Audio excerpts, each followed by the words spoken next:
Hello friends, एक बार फिर से स्वागत है आप सब लोगों का मेरे यूट्यूब चैनल में। आज हम लोग पढ़ने वाले हैं 6th क्लास इंग्लिश की जितनी भी पोएम्स हैं वो सारी एक वीडियो के अंदर। ये सारी पोएम्स को एक वीडियो के अंदर इसलिए डाला गया है क्योंकि आपके एग्जाम्स आ रहे हैं, तो एग्जाम्स में आप एक ही वीडियो में एक साथ में सारी पोएम का रिविजन कर सकते हैं। तो चलो करते हैं इस शानदार वीडियो की शुरुआत। ए हाउस ए होम, ये पोएम रचित की गई है लॉरेन एम हली के द्वारा। सबसे पहले मैं आप लोगों को बताना चाहूंगा कि हाउस क्या होता है और होम क्या होता है।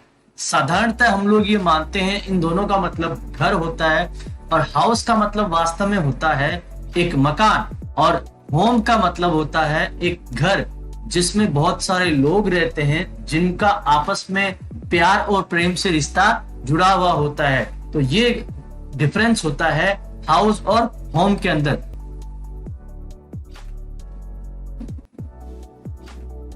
सबसे पहले पोइट कहना चाह रहा है व्हाट इज ए हाउस?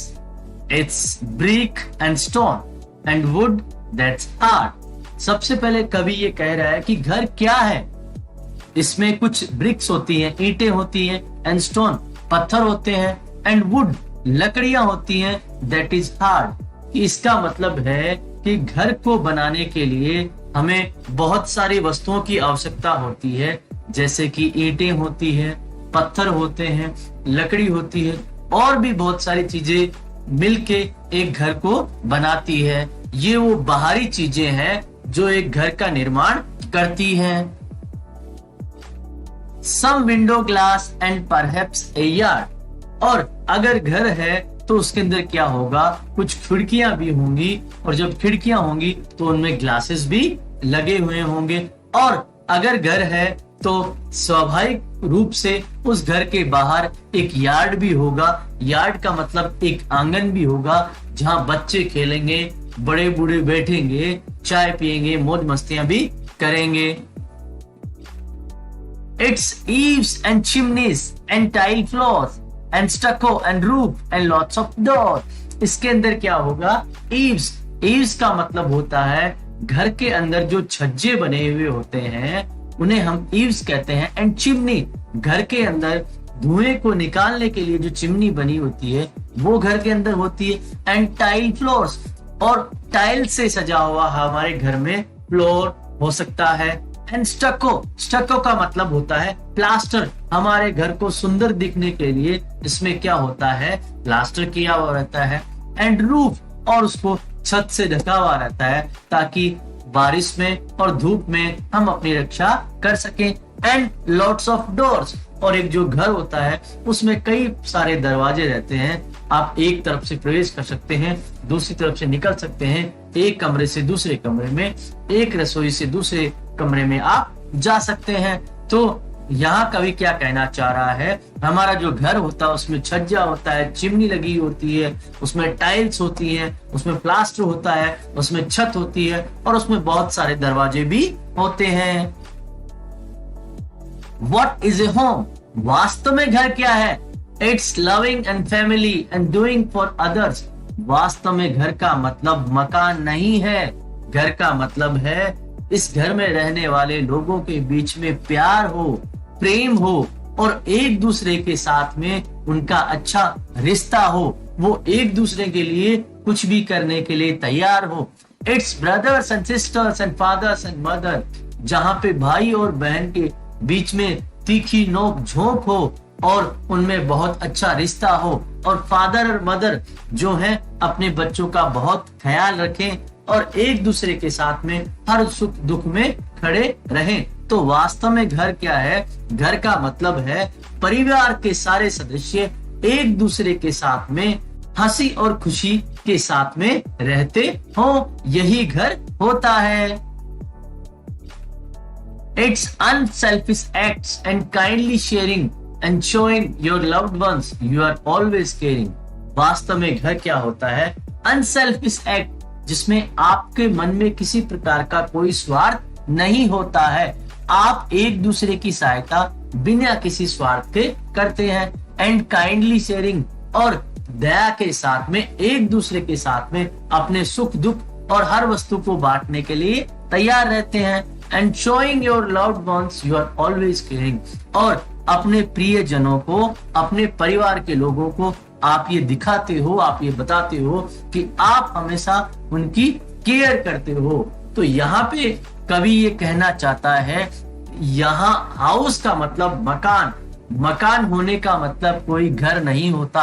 वास्तव में घर उस समय होता है जब घर में रहने वाले जितने भी सदस्य हैं उनके बीच में आपस में जो रिश्ता हो वो बहुत ही प्यार और प्रेम से भरा हो।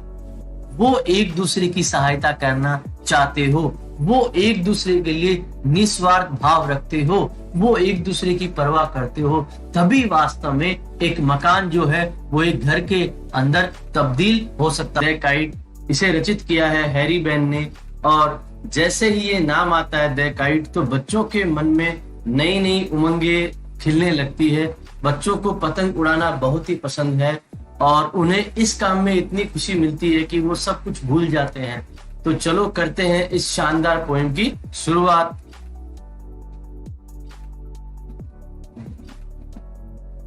सबसे पहले कहा जा रहा है, how bright on the blue is a kite when it's new, with a dive and a dip it snaps its tell.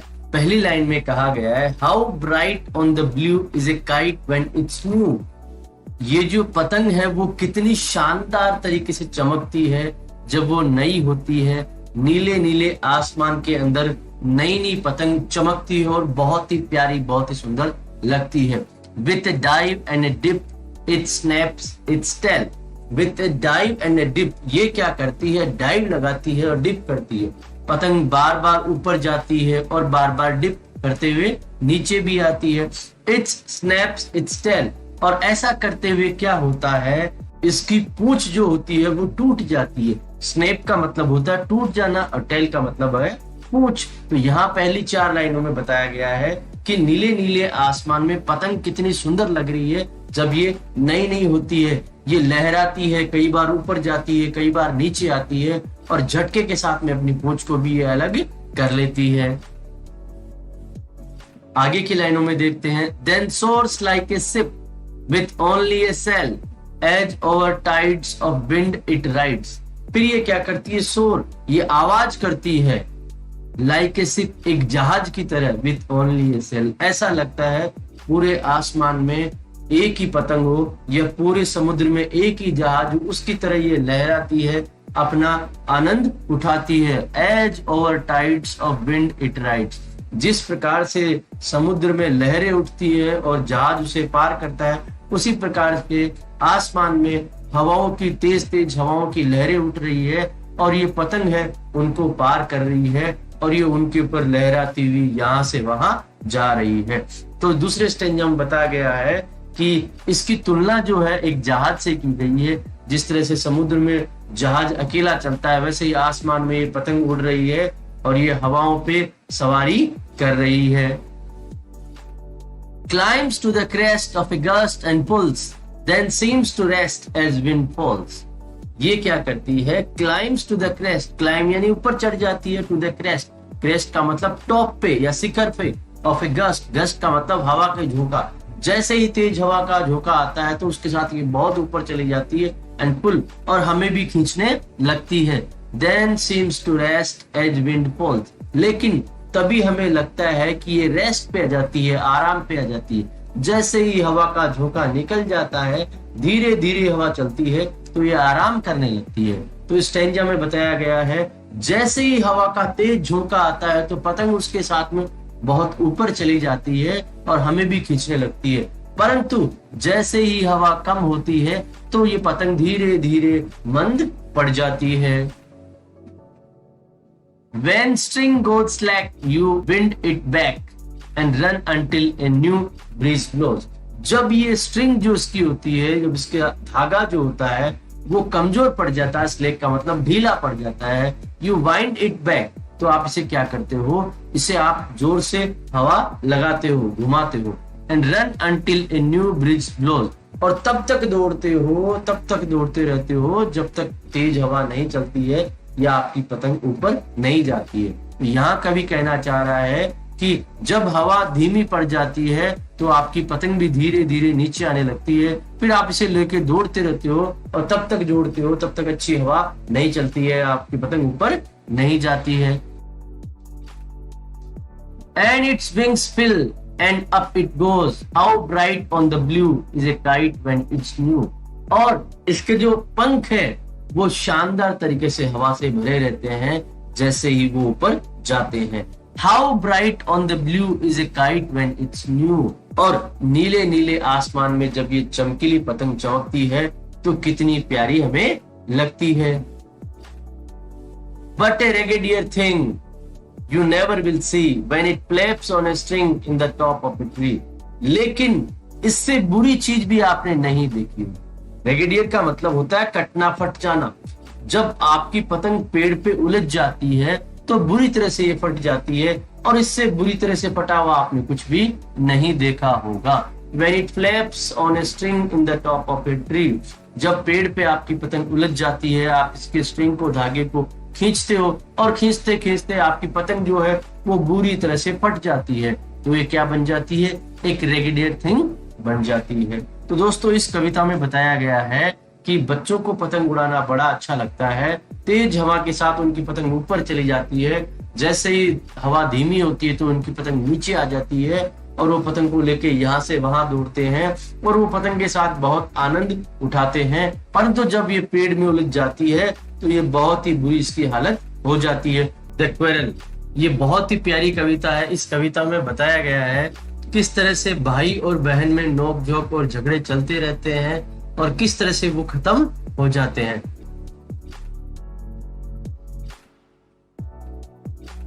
I quarreled with my brother. I don't know what about. One thing led to another and somehow we fell out. यहाँ पे ये लड़की कह रही है I quarreled with my brother. मैं मेरे भाई से झगड़ पड़ी। I don't know what about. मुझे पता नहीं है मैं किस बारे में उससे झगड़ पड़ी। One thing led to another and somehow we fell out. एक बात से दूसरी बात हुई, दूसरी बात से आगे बातें बढ़ती गई और मुझे पता नहीं किस तरह से हमारा झगड़ा हो गया, परंतु हम दोनों का झगड़ा हो गया। तो यहाँ पे लड़की कह रही है कि मेरे भाई के साथ में मेरा झगड़ा हो गया, मुझे याद नहीं किस बारे में झगड़ा हुआ। एक बात से दूसरी बात हुई, दूसरी से तीसरी हुई, इस प्रकार से बातें आगे बढ़ती गई और हमारा झगड़ा हो गया। The start of it was slight, the end of it was strong. He said he was right, I knew he was wrong. इसकी जो शुरुआत जो थी वो बहुत ही स्लाइट, बहुत ही हल्की थी, बहुत छोटी सी बात को लेके ये शुरू हुआ था। The end of it was strong, लेकिन इस लड़ाई का जो एंड था वो बहुत ही स्ट्रॉन्ग था, बहुत ही बड़ा था। He said he was right, I knew he was wrong. वह कह रहा था कि वह राइट है, वह सही है। I knew he was wrong, लेकिन मुझे पता है कि वो गलत था। तो ये बहन कह रही है कि जब मेरे भाई से लड़ाई हुई तो बिल्कुल छोटी सी बात को लेके लड़ाई हुई, पर ये लड़ाई आगे जो है बहुत ज्यादा बड़ी हो गई। मेरा भाई मुझसे कह रहा है कि मैं सही हूँ, परंतु मुझे पता है कि वो गलत था। We hated one another. The afternoon turned black. Then suddenly my brother thumped me on the back. हम एक दूसरे से नफरत करने लगे।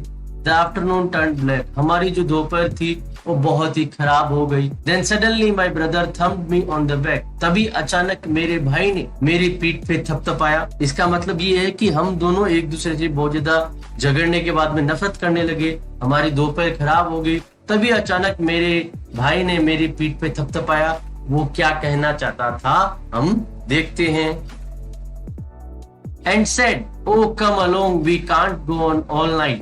I was in the wrong, so he was in the right." और मेरे भाई ने मुझसे कहा, "Oh, come along, चलो मेरे साथ आओ. We can't go on all night. हम इस तरह से पूरी रात झगड़ के नहीं रह सकते. I was in the wrong, मैं गलत था, so he was in the right." इसका मतलब इस बार मेरा भाई है वो बिल्कुल राइट है। तो यहाँ पे ये लड़की कहना चाहती है कि अंततः मेरे भाई ने ये झगड़ा समाप्त कर लिया और उसने कहा हम लोग इस तरह से झगड़ के नहीं रह सकते, मैं मानता हूँ कि मैं गलत था। और इस बार वो बहन कह रही है कि हाँ, अब मेरा भाई बिल्कुल सही है, क्योंकि वो इस झगड़े को समाप्त करना चाहता है। तो इस कविता में बताया गया है छोटी छोटी बातों को लेके बहन भाइयों में झगड़ा होता रहता है और इसी प्रकार से वो एक दूसरे से नफरत करते हैं, नाराज हो जाते हैं। ये झगड़ा कई देर चलता है और उसके बाद में अंततः उनमें सुलह हो जाती है और यही बहन भाइयों के बीच का प्यार होता है। यहाँ पे एक देखने लायक ये चीज है कि इस कविता में एक राइम स्कीम दी हुई, जैसा कि आप देख सकते हैं हर एक लाइन के अंत में जो वर्ड आ रहा है, दूसरी लाइन के अंत में जो वर्ड है उससे उसकी राइमिंग मिल रही है, जैसे अलोंग और रोंग, और उसी प्रकार से नाइट और राइट। और पिछले जो स्टेंजास थे उनमें भी इसी प्रकार की राइम स्कीम थी। राइम स्कीम का मतलब है एक ही लय ताल में होना, जैसे अलोंग रोंग और नाइट राइट। ब्यूटी, और ये रचित की गई है A.U. सूर्य के द्वारा।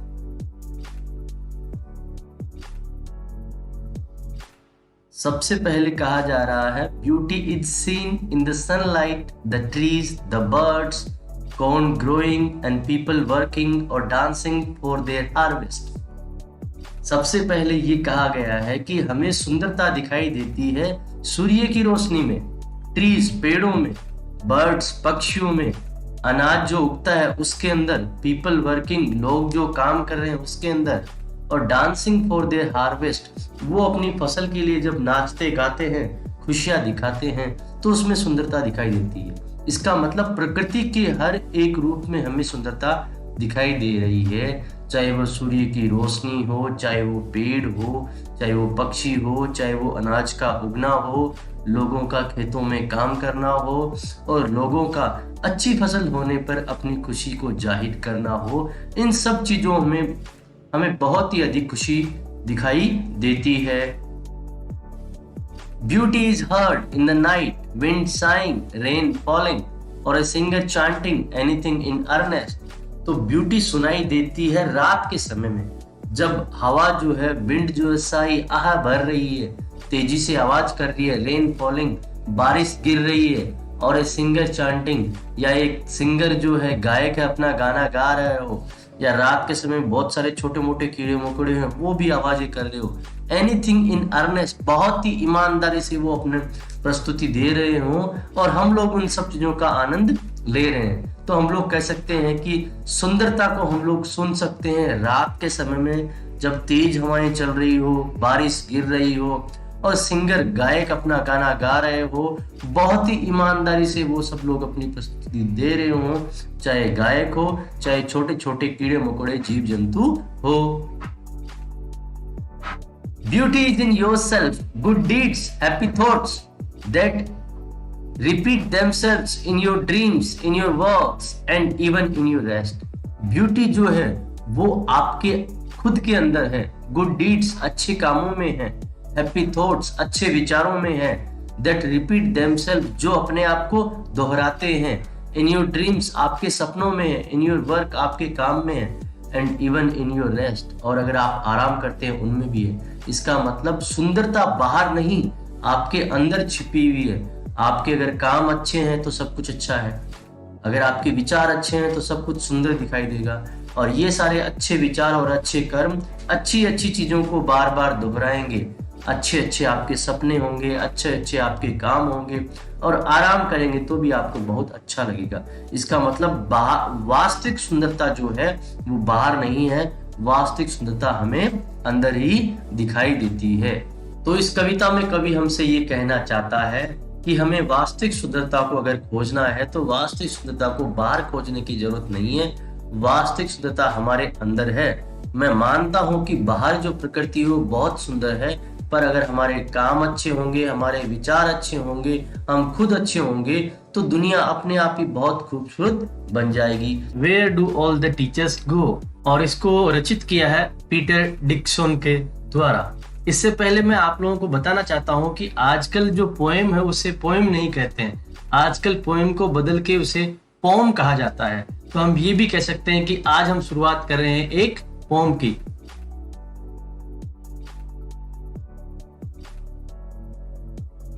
Where do all the teachers go when it's 4 o'clock? Do they live in houses and do they wash their socks? इस कविता में छोटे बच्चे जो हैं वो अपने टीचर के बारे में जानने के लिए बहुत ज्यादा उत्सुक हैं। वो ये कहते हैं जब 4 बजे स्कूल की छुट्टी हो जाती है तो हमारे टीचर्स कहाँ जाते हैं? Where do all the teachers go when it's 4 o'clock? जब 4 बज जाते हैं, छुट्टी हमारी हो जाती है, तो हमारे टीचर कहाँ जाते हैं? Do they live in houses and do they wash their socks? क्या वो भी हम लोगों की तरह घर में रहते हैं?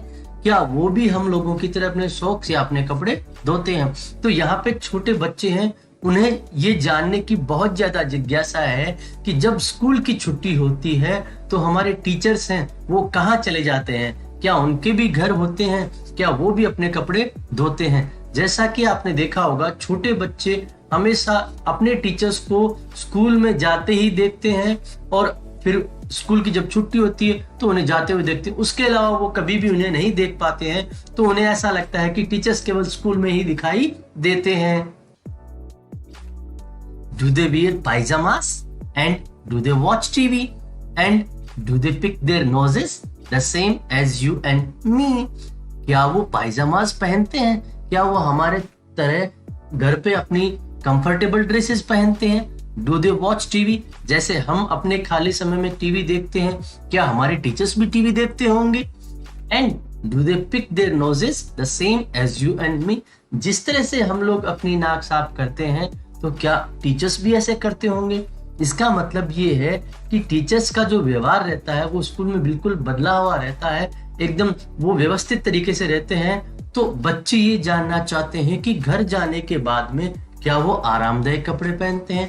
क्या वो टीवी भी देखते हैं? क्या हमारी तरह वो भी अपने शरीर की या नाक की साफ सफाई करते हैं? ये सब चीजें जानने के लिए बच्चे बहुत ही उत्सुक हैं।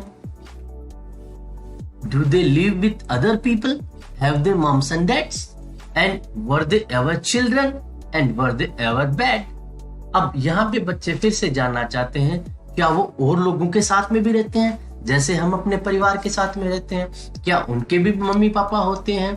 And were they ever children? क्या वो भी कभी बच्चे रहे होंगे?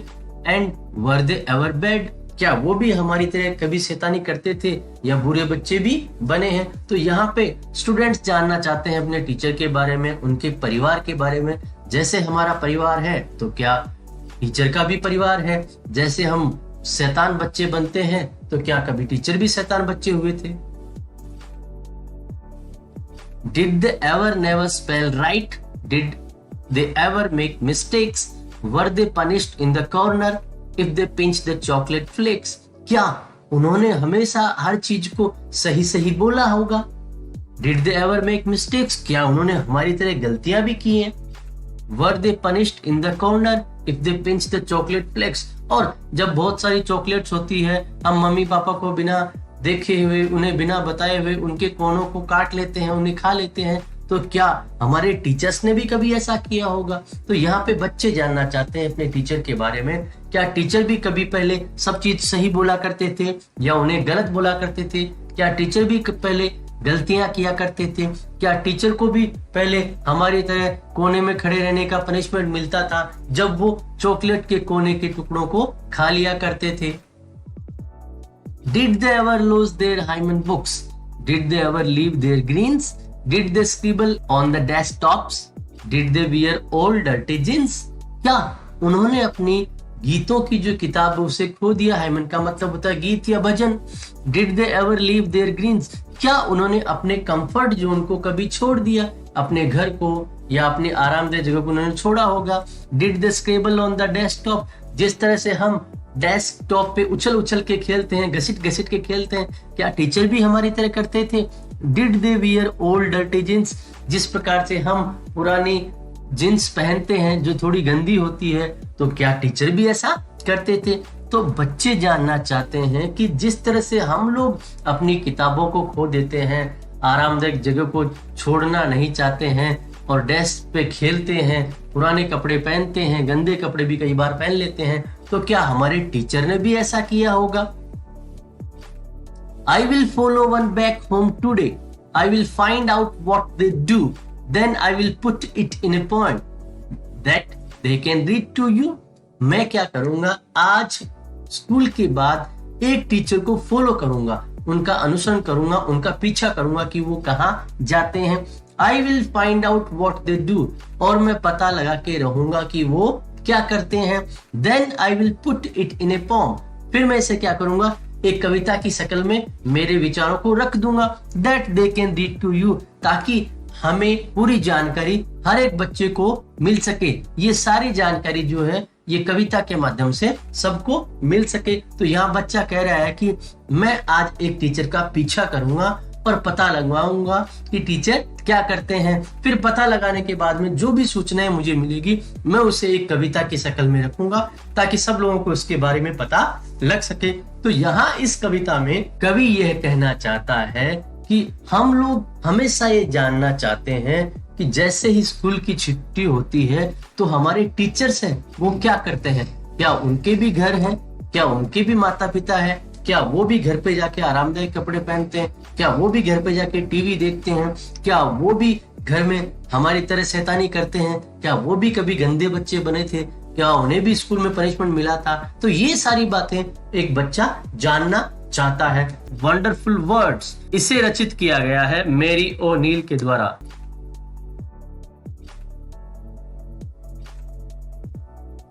Never let a thought shrivel and die for want of a way to say it. For English is a wonderful game and all of you can play it. पहली line में कवि कहना चाह रहा है Never let a thought shrivel and die. कभी भी किसी थॉट को या विचार को श्रेवल यानी सिकुड़ना एंड डाई यानी मरना। आपके मन में कभी भी कोई विचार आता है उसे कमजोर मत पड़ने दो और उसे मरने मत दो। For want of a way to say it, क्योंकि आपके पास कहने का अगर सही तरीका नहीं है, अगर आपके पास कहने का सही तरीका नहीं है तो उसके कारण से किसी भी विचार को खत्म मत होने दो, मरने मत दो। For English is a wonderful game and all of you can play it. For का मतलब यह है क्योंकि इंग्लिश जो है वो एक बहुत ही वंडरफुल गेम है। इंग्लिश अंग्रेजी भाषा जो है वो बहुत ही प्यारा खेल है, बहुत ही प्यारी भाषा है and all of you can play it, और इसके साथ में आप सब लोग खेल सकते हो। इसका मतलब ये है आप सब लोग इंग्लिश के साथ में अपने विचारों को बहुत ही आसानी से रख सकते हो। तो कवि यह कहना चाहता है कि अगर आपके मन में कोई विचार है तो इसे आप ना ही तो उसे दबा के रखें, ना ही उस विचार को मरने दें। किस कारण से कि आपको परफेक्ट शब्द नहीं मिल पा रहे हैं, अच्छे शब्द नहीं मिल पा रहे हैं, इसके कारण से किसी भी विचार को दबाना नहीं है, क्योंकि आपके पास एक बहुत प्यारा साधन है, वो है अंग्रेजी भाषा। अंग्रेजी भाषा के द्वारा आप अपने शब्दों को, विचारों को बहुत ही शानदार तरीके से सामने वाले को समझा सकते हो। All that you do is match the words to the brightest thoughts in your head, so that they come out clear and true, and handsomely groomed and fed.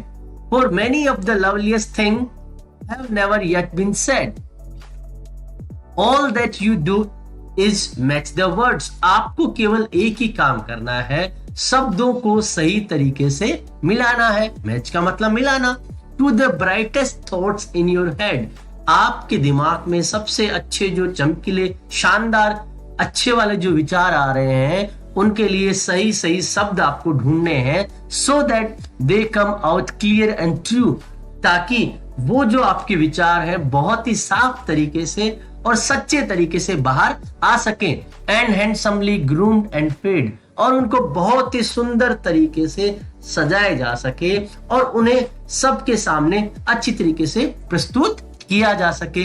For many of the loveliest things have never yet been said, क्योंकि बहुत सी ऐसी प्यारी प्यारी बातें हैं, ऐसे प्यारे प्यारे अच्छे विचार हैं जिन्हें अभी भी कई लोगों के द्वारा कहा नहीं गया है और उन्हें अभी भी बताया नहीं गया है।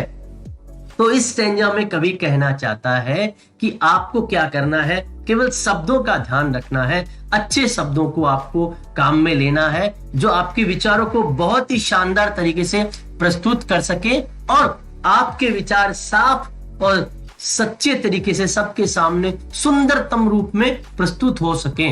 क्योंकि बहुत सारी ऐसी बातें हैं जो बहुत प्यारी हैं पर अभी भी किसी के द्वारा वो बातें कही नहीं गई है। Words are the food and dress of thought. They give it its body and swing, and everyone's longing today to hear some fresh and beautiful thing. Word जो है वो विचारों के लिए भोजन है और कपड़े हैं. विचार जो है उन्हें हम शब्दों के बिना नहीं प्रस्तुत कर सकते. They give it its body and swing, और उसी के कारण से, शब्दों के ही कारण से जो अपने विचार हैं उनको प्रस्तुत करने का पूरा तरीका मिलता है. And everyone's longing today to hear, और आज हर कोई लॉन्गिंग इच्छा रखता है. लॉन्गिंग यानी इच्छा रखना, टू हियर सुनना, some fresh and beautiful thing. आज हर एक व्यक्ति बहुत अच्छे विचार और सुंदर विचारों को सुनना चाहता है. तो इसका मतलब ये है आपके जो विचार हैं वो अच्छे शब्दों के बिना अधूरे हैं. अगर शब्द आपने सही चुने हैं तो सामने वाले को आप अपने विचारों को बहुत ही अच्छी तरीके से समझा पाओगे. हर एक व्यक्ति अच्छे और प्यारे विचार सुनना चाहता है, और अच्छे शब्द आपने अगर काम में लिए तो आप अपनी बात को सामने वाले को बहुत आसानी से समझा पाओगे. But only words can free a thought from its prison behind your eyes. Maybe your mind is holding now a marvelous new surprise. इसलिए कवि यहाँ कहता है केवल वर्ड्स ही वो साधन है जो एक विचार को मुक्त कर सकते हैं. From its prison behind your eyes. आपकी आंखों के पीछे, आपके दिमाग के अंदर बहुत सारे विचार चल रहे हैं, पर शब्द ही हैं जो उन विचारों को ढंग से सही तरीके से प्रस्तुत कर सकते हैं. May be your mind is holding now A marvellous new surprise. हो सकता है आपके दिमाग में बहुत सारे विचार हों, लेकिन अगर आपको सही शब्द नहीं मिल पा रहे हैं तो आप उन विचारों को सही तरीके से प्रस्तुत नहीं कर पाओगे. इसलिए आपके दिमाग में जितने भी सरप्राइजेज हैं उनको आप सुंदर शब्दों का सहारा लेके प्रस्तुत कर दीजिए. आप बिल्कुल भी किसी प्रकार का संकोच ना करें. तो इस कविता में कवि हमसे कहना चाहता है कि अंग्रेजी जो भाषा है वो बहुत प्यारी भाषा है. आप इसका पूरा पूरा सहारा लीजिए और आपके मन में जो अच्छे अच्छे प्यारे प्यारे विचार आते हैं उन्हें आप सबके सामने रख दीजिए, और उसके लिए आप इंग्लिश के शब्दों का प्रयोग कीजिए. बहुत प्यारे प्यारे सुंदर सुंदर शब्द इंग्लिश में हैं, और उनका प्रयोग करके आप सामने वाले को अच्छे अच्छे विचारों से अवगत करा सकते हैं. वोकेशन जो रचित की गई है रविंद्रनाथ टैगोर के द्वारा. सबसे पहले मैं आपको बताना चाहूंगा कि वोकेशन का मतलब क्या होता है. वोकेशन का मतलब होता है व्यवसाय या पैसा. जैसे हर एक व्यक्ति अपना जीवन यापन करने के लिए कोई ना कोई कार्य करता है, उसी प्रकार से ये जो बच्चा है ये कई प्रकार के लोगों को अलग अलग काम करते हुए देखता है और ये सोचता है कि मैं भविष्य में इस प्रकार के काम कर सकता हूँ. सबसे पहले कवि कह रहा है When the gong sound 10 in the morning and I walk to school by our lane, every day I meet the hawker crying Bangles, crystal bangles. ये बच्चा कह रहा है कि जब घंटे की आवाज 10 बजाती है या घड़ी की आवाज जब 10 बजाती है सुबह के और मेरा स्कूल जाने का समय होता है और मैं अपनी गली से स्कूल की तरफ जा रहा होता हूँ, उस समय रोज प्रतिदिन मैं रास्ते में होकर से मिलता हूँ जो घूमते घूमते अपनी जो चूड़ियां हैं वो बेचता रहता है. तो ये कह रहा है कि सुबह का समय है, उसका स्कूल जाने का समय है. जब घड़ी में स्कूल जाने का समय हो चुका होता है तो ये बच्चा स्कूल जाता है और रास्ते में उसे होकर मिलता है जो बैंगल्स, क्रिस्टल बैंगल्स इस प्रकार से कहते हुए अपनी चूड़ियों को बेचता है. There is nothing to hurry him on. There is no road he must take, no place he must go to, no time when he must come home. I wish I were a hawker, spending my day in the road, crying bangles, crystal bangles.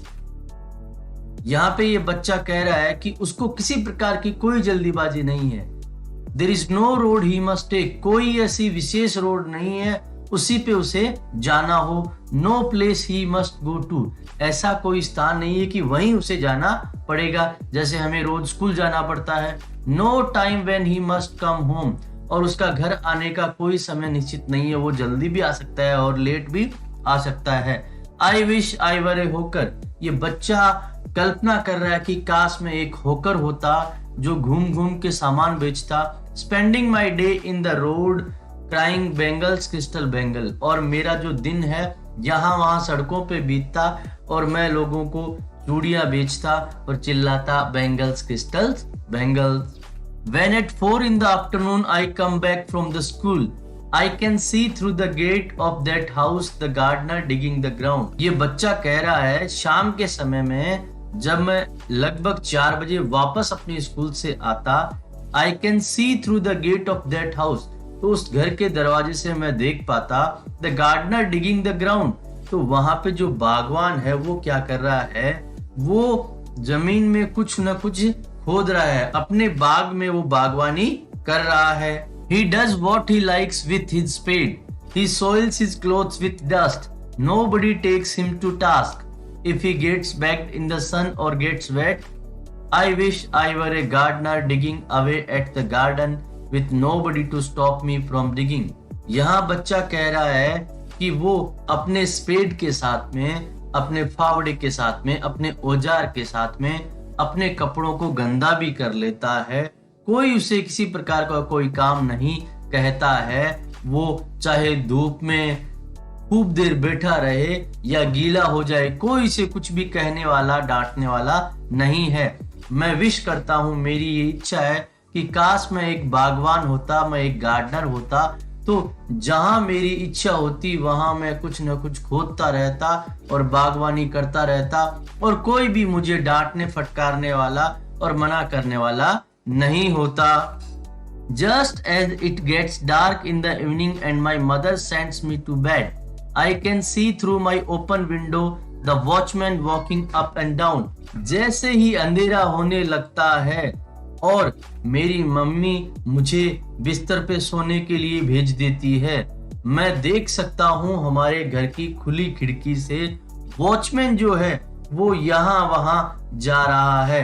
तो इसका मतलब जैसे ही शाम होती है तो इस बच्चे को इसकी मम्मी सोने के लिए भेज देती है और ये खिड़की से क्या देखता है, एक वॉचमैन को देखता है जो एक घर की देखभाल कर रहा है और यहाँ वहां आ जा रहा है। The lane is dark and lonely and the street lamp stands like a giant with one red eye in its head।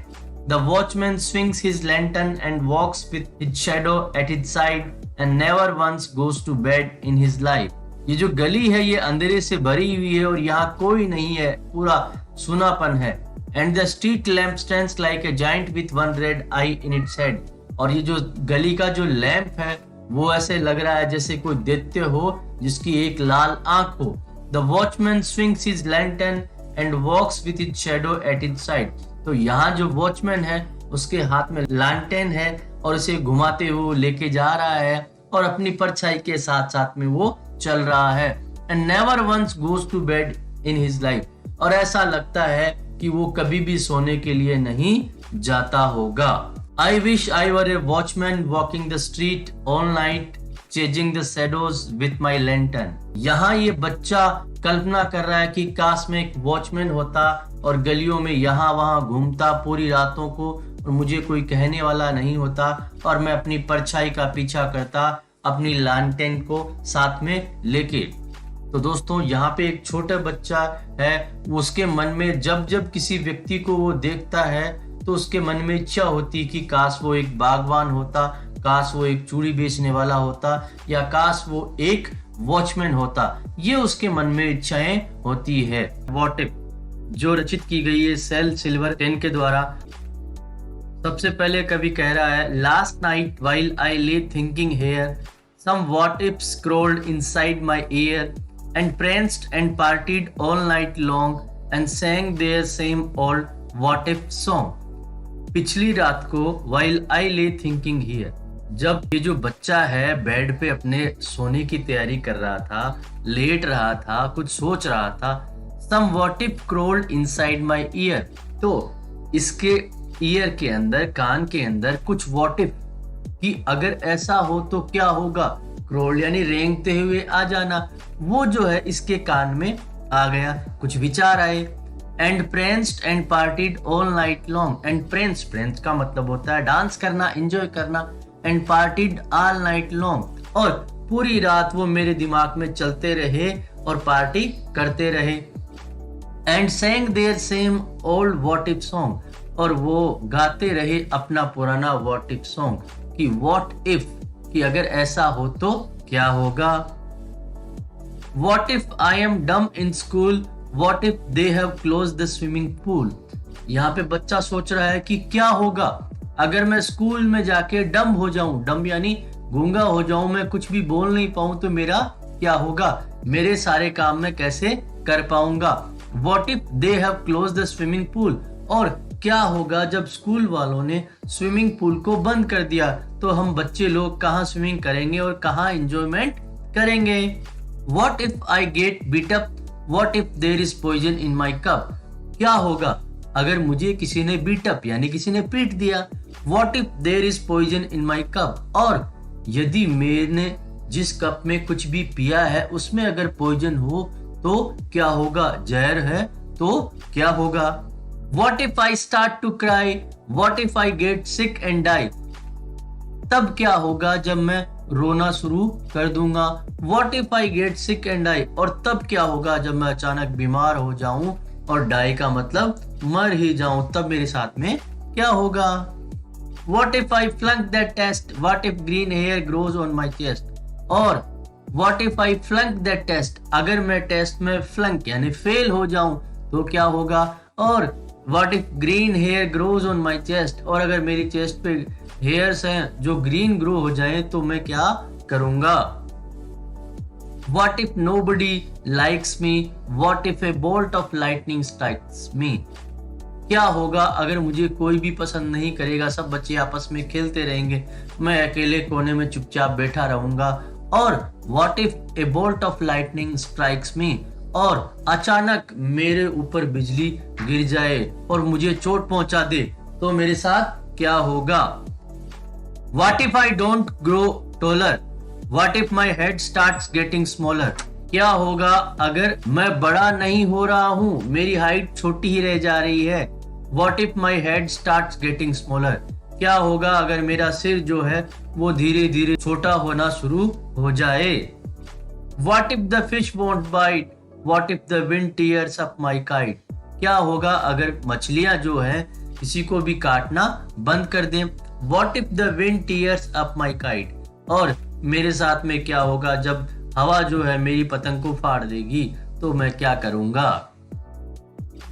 What if they start a war, what if my parents get divorced, और क्या होगा जब लोग आपस में युद्ध करना शुरू कर देंगे तो बहुत ही भयानक काम हो जाएगा। What if my parents get divorced, अगर मेरे माता पिता डाइवोर्स ले लेते हैं तो मेरा क्या होगा, ये तो बहुत ही बुरा होगा।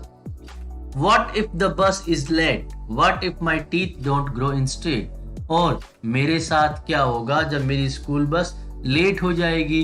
और what if my teeth don't grow in straight, और मेरे जब दांत सीधे ग्रो नहीं करेंगे तो मेरे साथ में क्या होगा।